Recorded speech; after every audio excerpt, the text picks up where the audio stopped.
जरा अच्छा, मौसम बदला है, मौसम बदल गया है तो मौसमी बीमारियां भी अब तंग कर रही हैं। आप समझे ये पूरा सेगमेंट मैं अपने ऊपर ही कर रही हूँ क्योंकि मुल्क भर की तरह कराची का मौसम भी अब ठंडा चल रहा है। वैसे तो अब बच्चे सबसे पहले अफेक्ट होते हैं, खांसी नज़ला ज़ुकाम जिसे मौसमी बीमारियां कहते हैं। बहुत लोग इर्द गिर्द आपको खांसते हुए और छींकते हुए नजर आएंगे। तभी माहिरीन ने कराची वालों को पर्टिकुलरली खबरदार किया है कि एहतियात ज़रा ज़रूरी है सर्दी से। पता है कि ऐसे शहरों में मौसम ऐसा होता है कि कभी सर्दी होती है, कभी नॉट सो सर्दी होती है। मतलब इस्लामाबाद और लाहौर और गिरदोनवाह की तरह नहीं है कि आप बस कवर्ड हैं तो आप कवर्ड हैं। यहाँ पे आप कभी जैकेट उतार देते हैं और कभी पहन लेते हैं, फिर वो ठंड लगती है आपको। और can I just add here, we are not really equipped for सर्दी because we are never sure कि कितने लेवल की सर्दी होनी है। तो शायद वही गर्मियों के कपड़ों में ही हम चादर और कोई जैकेट वगैरह पहन लेंगे, लेकिन जिस तरह जो इस्लामाबाद लाहौर वगैरह जहाँ एक्चुअल सर्दी होती है वहाँ तो थर्मल्स और जैकेट्स और मोजे वो तो तैयार होते हैं ना, हम तैयार नहीं होते, इसलिए हमें ज़्यादा जल्दी लड़ जाती है ये। हाँ, लड़ जाती है, हमको लड़ चुकी है। डॉक्टर सादिया हमारे साथ मौजूद हैं, डॉक्टर सादिया खालिद। बहुत शुक्रिया, हमारी करती रहती हैं वक्तन फ़वक्तन इस तरह के मामलात में। बहुत शुक्रिया डॉक्टर साहिबा। डॉक्टर साहिबा, मतलब फिर वायरल का आउटब्रेक हुआ है शहर में एक मरतबा फिर। Thank you Abdullah for having me here. जी, जैसे सर्दियां आती हैं, जैसे आपने कहा, तो वायरल इन्फेक्शंस जो हैं वो बहुत कॉमन हो जाती हैं। तो इन्फ्लुएंजा और कॉमन कोल्ड बेसिकली पेशेंट्स आते हैं हमारे पास। तो इन्फ्लुएंजा के लिए तो हम यही कहते हैं कि आप फ्लू शॉट ज़रूर लगवा लें जैसे सर्दियां स्टार्ट होती हैं उससे पहले। 6 माह से बड़ी उम्र के बच्चे और बुजुर्ग लोग तो बहुत हद तक आप सर्दी के साथ से जो है वो बच सकते हैं। जहाँ तक कराची के मौसम का ताल्लुक है, यस, कराची में सर्दी बड़ी अनप्रेडिक्टेबल सी होती है कि कोयटा की कोई हवा चली तो सर्दी का शायद थोड़ा सा आपको फीलिंग आती है, लेकिन ये जो टेम्परेचर का अप एंड डाउन है ये जो है थोड़ा सा कराची वालों को ख्याल रखना चाहिए। और जब कभी सर्दी का ऐसा होता है तो अपने आप को कवर जरूर रखें, अच्छा खाना, अच्छी ग़िज़ा खाएं और उसके साथ साथ जो है वो अपनी इम्यूनिटी को बूस्टअप करें। अच्छा डॉक्टर सादिया, अब जिसको हो गया ये वायरल इन्फ्लुएंजा कोल्ड वगैरह जैसे कि मैं हूँ और फ्लू शॉट ना लगवाया हो तो अब भी लगवाया जा सकता है flu shot while you are going through the symptoms and all that? कोई मौसम है जिसमें? जी, हम कहते हैं कि एंड ऑफ नवंबर में यूजुअली लगवा लेना चाहिए, लेकिन अगर आप उस वक्त करंट इलनेस में है तो बिल्कुल नहीं लगवाएं। क्योंकि ऑलरेडी आपके अंदर वो वायरस मौजूद है तो आपको फिर लगवाने की जरूरत नहीं होती, इम्यूनिटी आपकी आ जाती है once you are infected from that virus. अच्छा, and also doctor Sadia, obviously there are so many people who are suffering और खासतौर पे हम कराची की बात करें, इतना ड्राई डस्टी किस्म का मौसम है। तो अब चूंकि ये वायरल है तो इसमें antibiotics are not required, they are not going to work, is that right? क्योंकि अभी भी लोगों की टेंडेंसी होती है कि भाई हम बीमार हो गए, हमें एंटीबायोटिक ठीक करेगी। अच्छा, देखिए, आपने कहा कि वायरल है तो एंटीबायोटिक का तो कोई रोल ही नहीं है।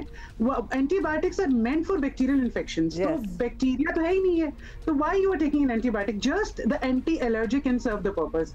स्टीम लें, अच्छी ग़िज़ा खाएं, थोड़े से घरेलू टोटके करें and you are good to go. मतलब आप शहद खा लें, आप हल्दी का इस्तेमाल करें, आप विटामिन सी कंज्यूम करें। मतलब नज़ले में लोग कहते हैं विटामिन सी वाली चीज़ें कैसे खाएं? किनू मौसमी खा सकते हैं? जी बिल्कुल, विटामिन सी, जिंक और विटामिन डी, इसका बहुत रोल है। विटामिन डी में ही होता है, विटामिन सी में भी, कि आपकी इम्यूनिटी जो है वो स्ट्रांग हो जाती है। तो आप यू कैन हैव कहवा, बोन ब्रॉथ जिसको यखनी कहते हैं, दैट इज वेरी हेल्पफुल। जैसे पुरानी ज़माने की जो हमारी दादियाँ अम्मियाँ होती थी, they used to you know bones ला के उसकी यखनी निकाल के देती थी, तो that is a good immunity booster as well as it increases collagen, बहुत सारे आपको मिनरल्स मिलते हैं तो आपकी इम्यूनिटी बूस्टअप हो जाती है। कहवे का इस्तेमाल कर सकते हैं, नमक डाल के पानी से गरारे करें, दैट इज इक्वली इफेक्टिव। अच्छा, I am glad doctor Sadia कि आप ये सारी चीज़ें जो है मेंशन कर रही हैं, क्योंकि लोग जो है ना वो घरेलू टोटके भी एक दूसरे को बताने से ज़रा शर्माते हैं क्योंकि उन्हें लगता है बहुत आउटडेटेड सी बात हो रही है कि नहीं कि अभी हम यखनियाँ और इस किस्म की चीज़ों पे हमने सबने मिलके एक मजाक सा बना दिया ना कि नहीं ये तो बिल्कुल डॉक्टर की एडवाइस के बगैर। भाई अगर दूध पी रहे हो या उसमें कुछ डाल के पी रहे हो तो वैसे भी पी लो, नुकसान तो कोई नहीं है। पीपल वांट एक इंस्टेंट रेमेडी डॉक्टर सादिया, वो चाहते हैं कि जी फौरन ही कुछ हो और हम एक गोली खाएं और बिल्कुल ही मैजिक हो जाए, हालांकि ऐसा होता नहीं है। ये स्टीम वगैरह, कहवा, यखनी, जो आप सारी चीज़ें मेंशन कर रही हैं, it does take like you know a few days, how many days does it take? देखिए, वायरल जो होता है यूजुअली एक 7 से 10 दिन तो लेता है। रिकवर करने में। तो बहुत जल्दी ना करें, एंटी एलर्जिक लें, उससे बहुत सारे सिम्टम्स रिकवर हो जाते हैं। और साथ साथ अपनी डाइट को अच्छा रखें, हैंड हाइजीन का इस्तेमाल करें, अगर घर में कोई बीमार है तो प्लीज मास्क का इस्तेमाल करें और अपनी जो ग़िज़ा है उस पर जरूर तवज्जो दें। तो 5 से 6 दिन में वायरल इलनेस खुद ब खुद सेटल डाउन हो जाती है, क्योंकि आपकी बॉडी के अंदर इम्यूनिटी होती है उसको जो है वो किल करने। डॉक्टर साहिबा, एक अपना पर्सनल एंटी एलर्जी भी अगर बहुत ज्यादा मतलब तवातुर के साथ आप लेते रहे ना, तो वो जो रेशा बन रहा होता है वो जम जाता है, चाहे वो आपके सीने में जमता है या आपके सर में जमता है। और वैसे ही आप anti allergy once a day ही लेते हैं। हाँ, वंस अ डे मतलब मुसलसल ले रहे हैं आप, मुसलसल अगर ले रहे हैं तो वो और ज्यादा अजियत देता है आपको अगर आपके सीने पे बलगम जम गया है तो। अच्छा, उसके लिए स्टीम ले सकते हैं आप। बहुत ज्यादा एंटी एलर्जिक तो ऑब्वियसली आप डॉक्टर के मशवरे से इस्तेमाल बगैर नहीं लेंगे। नेबुलाइज करें, that's the best thing. 0.9% normal saline लेके नेबुलाइज कर लें। नेबुलाइजर नहीं है तो गर्म पानी की पतीली लेके स्टीम तो आप ले ही सकते हैं, तो दैट इज इक्वली गुड। तो स्टीम ले, उससे आपके नेजल पैसेजेस खुल जाते हैं। नमक डाल के गरारे करें। और इसके अलावा अगर आप और भी कुछ नहीं कर सकते हैं तो सिंपल एक तौलिया गर्म करके उससे अपने मुंह को साफ करें, अपने नाक को गर्म पानी से नाक के अंदर डालें तो नेजल पैसेजेस खुल जाते हैं। वैसे डॉक्टर साहब ऑब्वियसली इस पॉइंट पे हम ये कहना तो नहीं चाहते, लेकिन माशाल्लाह घरों में गैस तो आ नहीं रही, तो कहाँ गर्म पानी और ये सारी चीज़ें, तो ये ऑनेस्टली लग्जरी आइटम्स बन चुके हैं। इन एनी केस ये जो विक्स वगैरह ऐसी चीज़ें होती हैं छाती पे लगा लें, खासतौर पर अगर छोटे बच्चे हैं, नाक के, दीज ऑल्सो वर्क? विक्स का मैं इस्तेमाल मना करती हूँ। विक्स बहुत ज्यादा बिल्कुल छोटे बच्चों को बिल्कुल नहीं लगानी चाहिए। हाँ, आप सिंपल जो है वो ओलिव ऑयल की वार्म करके उसकी सिकाई कर सकते हैं, उसको चेस्ट पे लगा सकते हैं। बहुत ज्यादा विक्स का इस्तेमाल ना किया करें। ठीक है, ओके गुड, आपने अच्छी बात बता दी।